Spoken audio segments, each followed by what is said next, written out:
Assalamualaikum warahmatullahi wabarakatuh. Bagaimana kabar hari ini anak-anak? Semoga dalam keadaan sehat walafiat. Perkenalkan, nama saya Masria Pardosi MPD, Guru Bidang Studi Bahasa Indonesia. Hari ini kita akan mempelajari tentang teks laporan hasil observasi. Berdasar KD 3.1, mengidentifikasi teks laporan hasil observasi yang dipresentasikan dengan lisan dan tulisan. Indikator yang akan kita capai adalah memahami pengertian teks hasil observasi. Yang kedua, memahami struktur isi teks hasil observasi. Dan yang ketiga, mengidentifikasi struktur isi teks hasil observasi. Nah, tujuan pembelajaran kita yang pertama, memahami isi teks laporan hasil observasi. Kedua, menganalisis struktur teks laporan hasil observasi. Ketiga, menyunting menjadi tulisan yang lebih berbobot. Dan yang terakhir, mengungkapkan kembali hasil analisis secara lisan di depan kelas.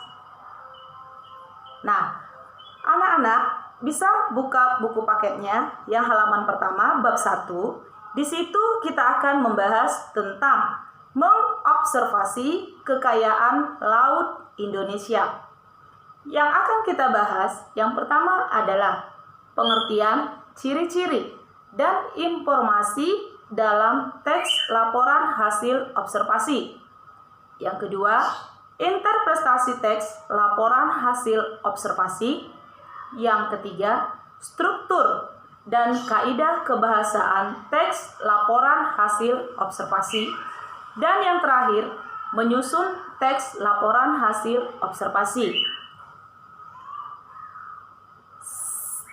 Sebelum itu, kita harus tahu dulu apa itu observasi. Observasi adalah pengamatan atau mengamati. Nah, jadi teks laporan observasi adalah teks yang berisi penjabaran umum atau melaporkan sesuatu berupa hasil dari pengamatan. Atau dengan kata lain, teks hasil laporan observasi yaitu memuat pernyataan yang bersifat umum tentang sesuatu yang diamati. Contohnya, gejala alam, lingkungan, benda buatan manusia, dan lain-lain. Nah, tujuan dari teks laporan observasi yang pertama yaitu menyampaikan suatu informasi berdasarkan fakta yang diamati. Ciri-ciri teks laporan observasi.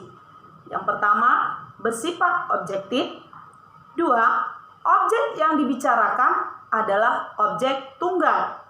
Ketiga, ditulis berdasarkan fakta.